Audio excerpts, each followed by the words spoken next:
La Universidad Sergio Arboleda presenta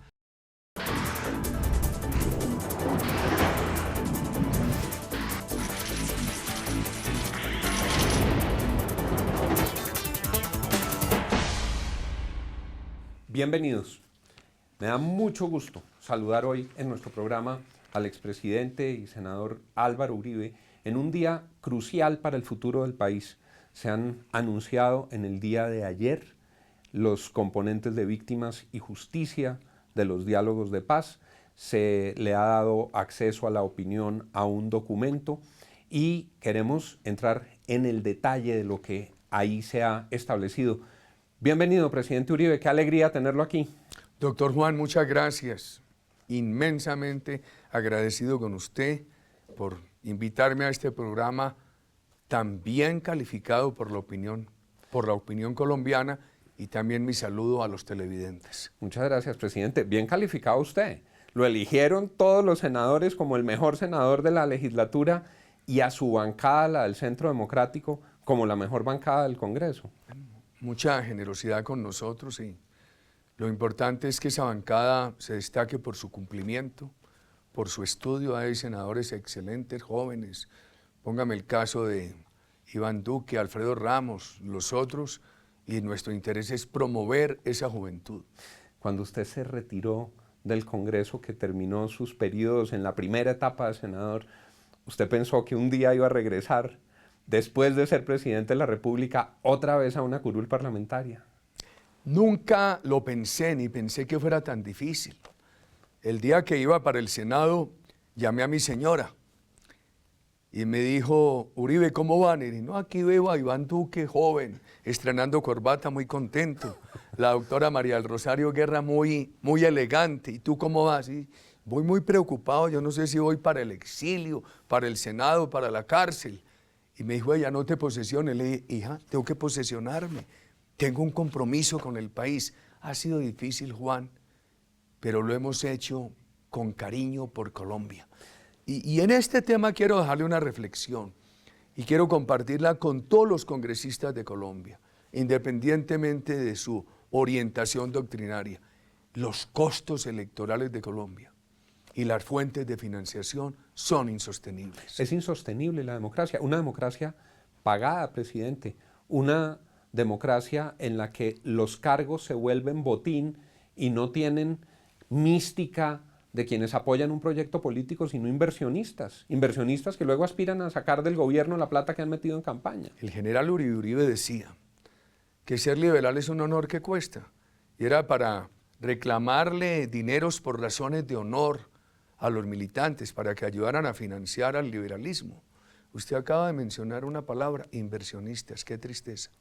Hoy muchos aportantes de campañas lo hacen porque a través de contratos corruptos van a tener retornos, utilidades. Entonces se está acabando la mística y el honor y se está imponiendo en muchas partes la corrupción. La democracia colombiana tiene que corregir eso. Presidente, en ese camino el Congreso es instancia crucial en la adopción de las determinaciones legislativas y constitucionales para nuestro futuro. La semana pasada se aprobó en su primer periodo de sesiones la que han llamado reforma constitucional para la paz, que incluye unas facultades al presidente Santos para desarrollar los acuerdos, que modifica el proceso de expedición de las reformas constitucionales y de las leyes, y aprobaron también el llamado plebiscito para la paz, eliminando la financiación para el no, bajando el umbral al 13%. ¿Qué Congreso sintió usted en ese proceso y qué nos viene con esos dos cuerpos legislativos? Permítame, para no dejar de cerrar el punto anterior sin esto. Nosotros hemos insistido ante el gobierno y esta semana ante el Congreso con proposiciones. Esta semana la presentó Paloma Valencia, gran senadora, para que los congresistas tengamos que revelar las gestiones que hagamos ante entidades del Estado para obtener recursos para las regiones, y eso se negó. Y el gobierno tampoco revela quiénes son los gestores de esos recursos. Si todo es honorable, ¿por qué no lo revelan? Su pregunta. Me permite, aquí ahora soy yo el que recuerdo que usted dijo que el ministro Mauricio Cárdenas se había comprometido con usted cuando se votó un presupuesto a que iban a hacer pública ese listado en las partidas que están agregadas en el presupuesto nacional. ¿Se lo cumplió el ministro Cárdenas? No lo cumplió y creo que les hace daño, porque finalmente hay razones para la sospecha, para la suspicacia. Si yo voy y digo al ministerio, mire, ¿por qué no le ayudan al municipio de Titiribí, que se le dañó un puente? ¿Por qué no le ayudan a arreglar ese puente? Y le dan la partida. ¿Por qué razón no se va a publicar? Aquí vino Álvaro Uribe a pedir esto y se le dio. Y se hizo honorablemente. Se hace honorablemente porque hay temor en que la opinión lo conozca. Vamos entonces ahora sí, presidente. Plebiscito. Yo creo que aquí hay 3 o 4 piezas que están bastante engranadas. El plebiscito, la reforma constitucional, que incluye esa ley habilitante, y los acuerdos de víctimas y de justicia. Los acuerdos de víctimas y de justicia serán llevados como los otros acuerdos al plebiscito. Pero el principal problema del plebiscito, para que después, guiando usted, doctor Juan, la entrevista, profundicemos. Se van a necesitar 4.400.000 votos en un país de 48 millones de habitantes. Eso más o menos fue lo que hubo en el plebiscito de 1957, hace casi medio siglo. Había 14 millones de habitantes, por el sí hubo 4.169.000 votos, por el no un poquito más de 200.000, en blanco 20 y tantos mil. Segundo problema. La eliminación de la publicidad, del aporte para la promoción del sí y del no, a mí me parece muy crítico, presidente, porque lo que va a quedar es pura propaganda oficial. Así es. Entonces hay una democracia sin garantías. Entonces dicen algunos voceros del gobierno, bueno, los que quieran el no consigan plata con el sector privado. ¿Quién en el sector privado se va a atrever a financiar publicidad del no o de la abstención por temor a las retaliaciones del gobierno? Nadie. Y tampoco aceptaron algo que inicialmente votó el Senado y después lo derogó la Cámara y no se revivió en la Comisión de Conciliación, que es que el gobierno nacional suspenda todo ese aparato publicitario que mantiene durante la época del plebiscito. Todo eso, presidente, lo que se aprobó del plebiscito, las facultades que le van a dar al presidente Santos, finalmente es para aterrizar este acuerdo que tengo en mis manos, que fue el que se reveló en el día de ayer. Yo he seguido sus trinos, he visto sus reacciones. Eso, rápidamente estaban los colombianos atentos a su Twitter, presidente. ¿Qué es lo que más le preocupa de este acuerdo? Pero déjeme terminar una cosa del plebiscito. Claro, presidente. El plebiscito no separa los temas. ¿Quién no quiere la paz? Hombre, yo la tengo que querer, porque es que pertenezco a una generación que ha vivido muy difíciles años. Soy abuelo. Pero es que muchos pensamos que si no hay castigo para las atrocidades, no hay paz estable. Entonces simplemente nos dicen, vea, si usted vota el plebiscito, favorablemente quiere la paz. Si no, es porque quiere la guerra. Y es todo o nada. ¿Sí No o permiten dividir eso en preguntas sobre cada tema fundamental. Alguien dijo, no, es que habría que poner 900 preguntas. Eso es un sofisma. Bastaría con que separaran los temas fundamentales en preguntas que le permitieran el discernimiento a los colombianos y decir, esto me gusta, lo voto favorable. Con esto estoy en desacuerdo, lo voto desfavorable. Si eso lo hicieran así, presidente, entrando en los anuncios de ayer, ¿cuáles cree usted que son los temas más inquietantes desde su perspectiva de ese anuncio? ¿Dónde está la preocupación central, la preocupación esencial en el anuncio de ayer? Por ejemplo, a la FARC le arreglan el problema judicial en 10 minutos, pero dejan este país 20 o 30 años investigando civiles y militares y a toda hora con un escándalo por hechos desde 1964. ¿Por qué digo que a la FARC se lo arreglan en 10 minutos? Porque basta que acepte sus atrocidades. Entonces les dicen, mire, usted de la base de la FARC, su delito es rebelión, es amnistiable, tranquilo, no hay problema. Con eso estamos de acuerdo. Toda la tropa de las FARC, digamos. Sí, yo soy partidario de que, como lo hicimos en el gobierno, que todo lo que son los guerrilleros rasos, la inmensa mayoría, se presuma que el delito que ellos cometieron es amnistiable, no vayan a la cárcel. Pero tampoco van a ir a la cárcel los responsables de atrocidades. Porque, por ejemplo, un delito bien grave que ellos cometieron, Bojayá, el Club El Nogal, lo reconocen.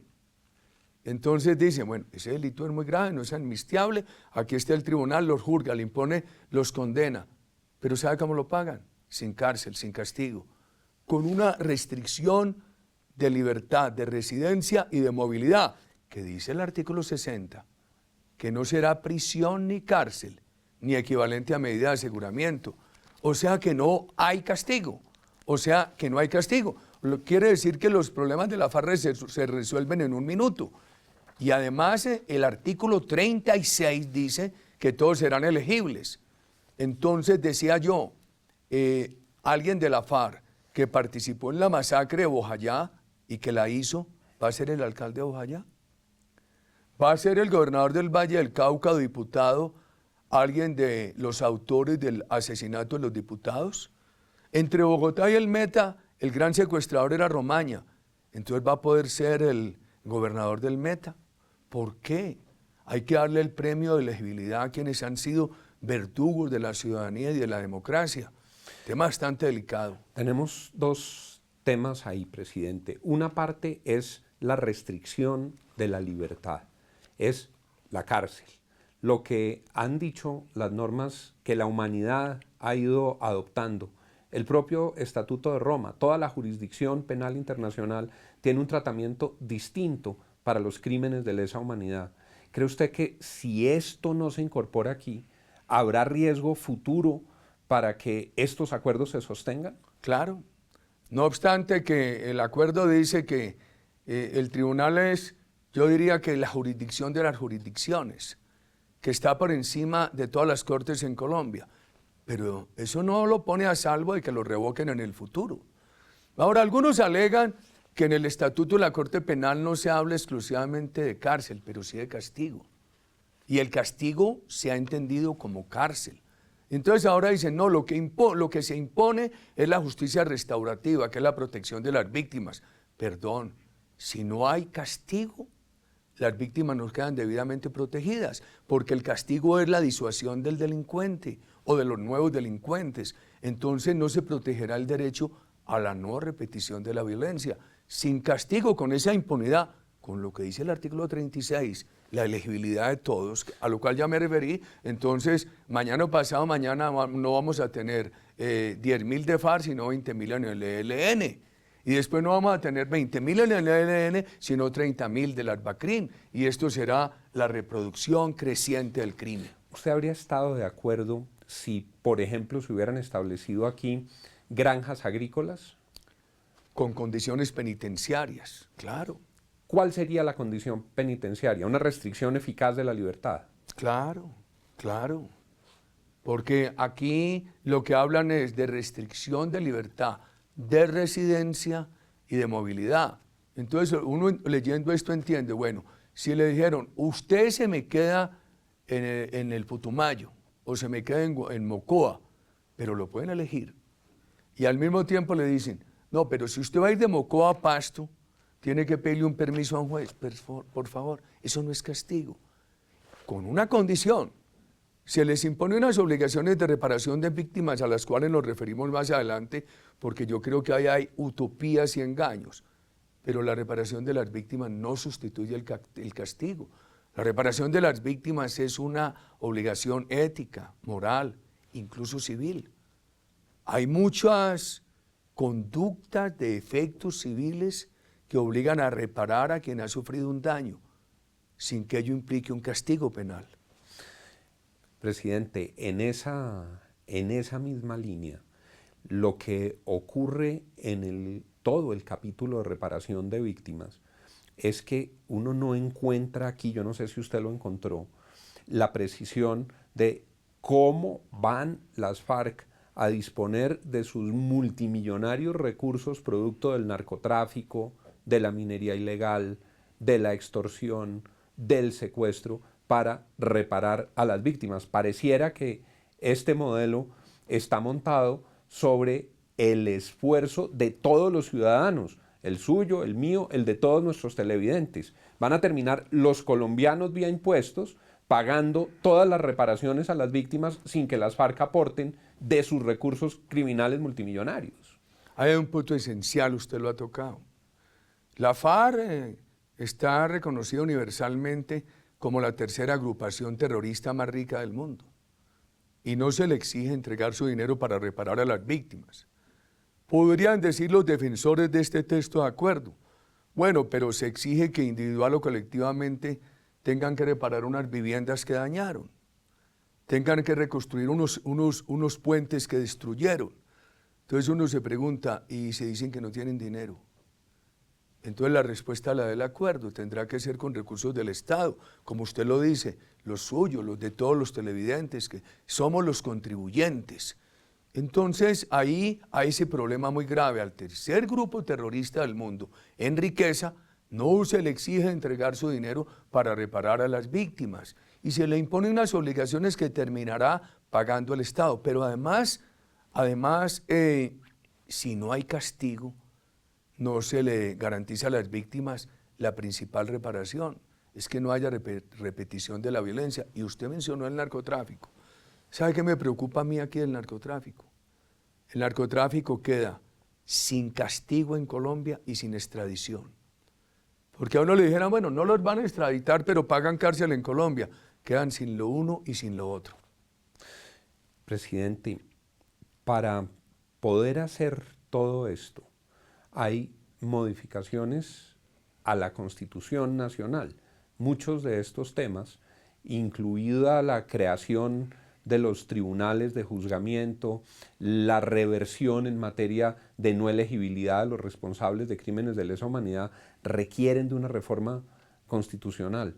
¿Usted cree que hay sustitución constitucional en todo este proceso? ¿Cree que estamos frente a ese fenómeno? No hay duda. Porque, por ejemplo, uno de los elementos esenciales de nuestra estructura de Estado es la justicia. Y aquí la están sustituyendo. Entonces yo creo que habría una sustitución de la Constitución que solamente, de acuerdo con la doctrina que hemos conocido hasta ahora, la podría hacer una constituyente. Aquí la van a hacer por un acuerdo con la FARC, un plebiscito sin democracia y una reforma constitucional express y unas atribuciones al gobierno, que eso ya está avanzando en el Congreso de la República. Entonces, ahí, ¿qué sigue?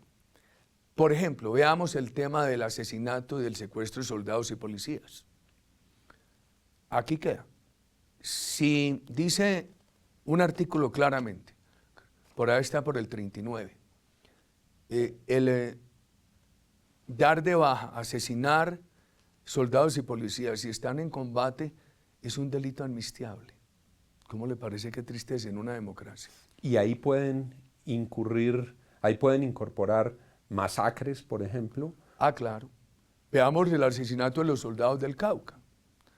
Que ocurrió en pleno proceso de paz. Puede decir la FARC. No, es que era un combate, entonces es amnistiable. Y les pueden decir, no era un combate, estaban dormidos. Entonces basta con que los reconozcan y tampoco los castigan. Y enseguida, el secuestro. Porque, por ejemplo, el secuestro de civiles, aquí queda claramente que no es delito amnistiable, pero si lo reconocen, no van a tener castigo. En cambio, el secuestro de militares y soldados lo llaman a aprehensión de combatientes y es delito amnistiable. Y todo eso va a quedar incorporado en la Constitución.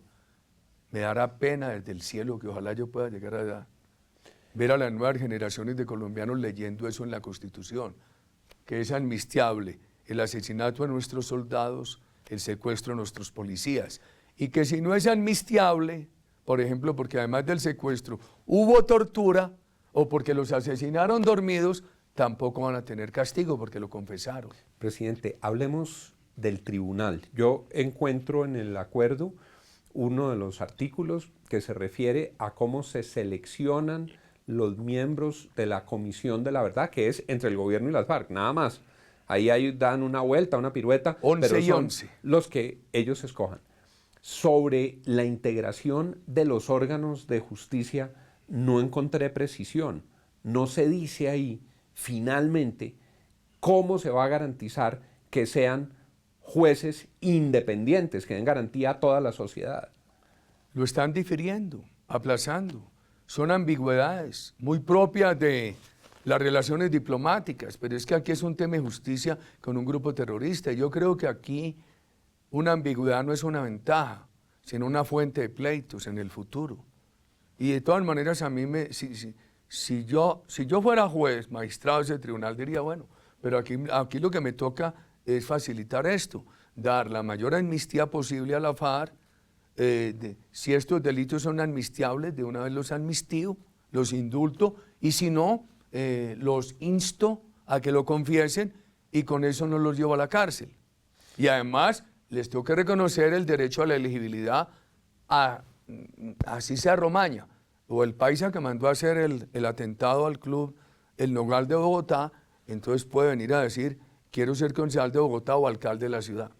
Presidente, en el estamento militar yo noto una suerte de contradicción. Por una parte, hay una preocupación grande en la tropa y en oficiales de distintos niveles, pero por otra parte veo a la cúpula mandando señales diciendo estamos tranquilos. ¿Qué va a pasar con los militares? ¿Cuál es su lectura frente a la suerte de los militares a partir de los acuerdos de paz? Tema profundo, me da mucha tristeza que a las Fuerzas Armadas de la democracia, que no han sido ni el ejército de la dictadura de Videla, ni de Pinochet, ni de las dictaduras centroamericanas, sino las nuestras, las Fuerzas Armadas de la democracia, las pongan en el mismo nivel del terrorismo. Me da mucha tristeza que les apliquen la misma jurisdicción, con un salvamento de apariencia que es engaño, porque un artículo dice, los somete a la misma jurisdicción. Les dice también que si no confiesan los crímenes y después se los prueban, se van 15 o 20 años a la cárcel. Pero para salvar la apariencia dicen que les darán un tratamiento independiente y equilibrado. ¿Qué es eso? Otra ambigüedad, engaño a las Fuerzas Armadas. ¿Qué hemos propuesto en el Centro Democrático?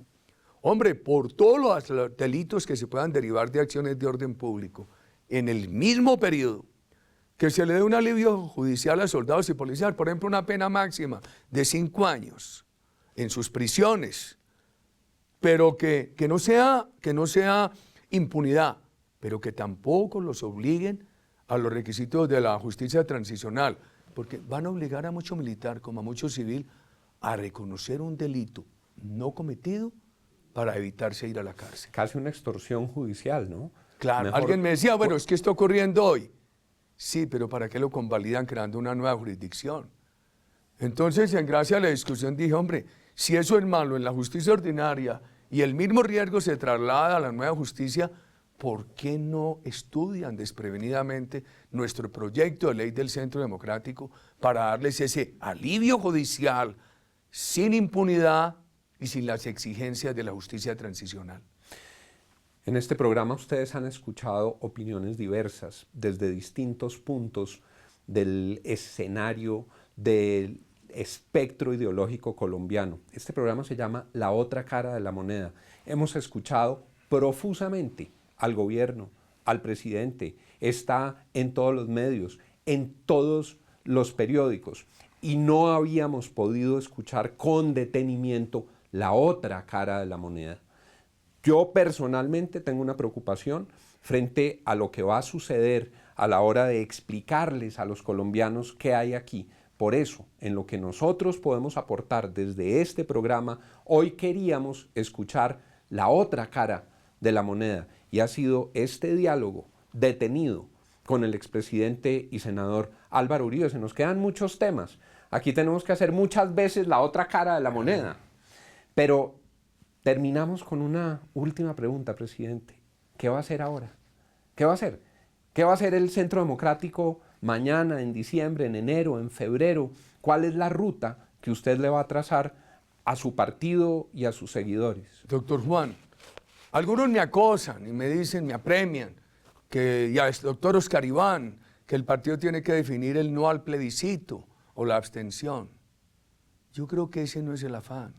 El gran afán es interiorizar esto, conversarlo con los colombianos. Esto es, nosotros estamos preocupados por la paz, porque estos acuerdos creemos que no conducen a una paz estable. Entonces nuestro afán no es el no al plebiscito o la abstención. Nuestro afán es el estudio juicioso de todos estos temas. Yo creo que en una primera etapa tenemos que intensificar nuestra conversación con los colombianos sobre estos temas y llegar a la conclusión y decir, hombre, quisiéramos siempre apoyar la paz, pero en estas condiciones no podemos apoyar el plebiscito. O tenemos que votar no o tenemos que abstenernos.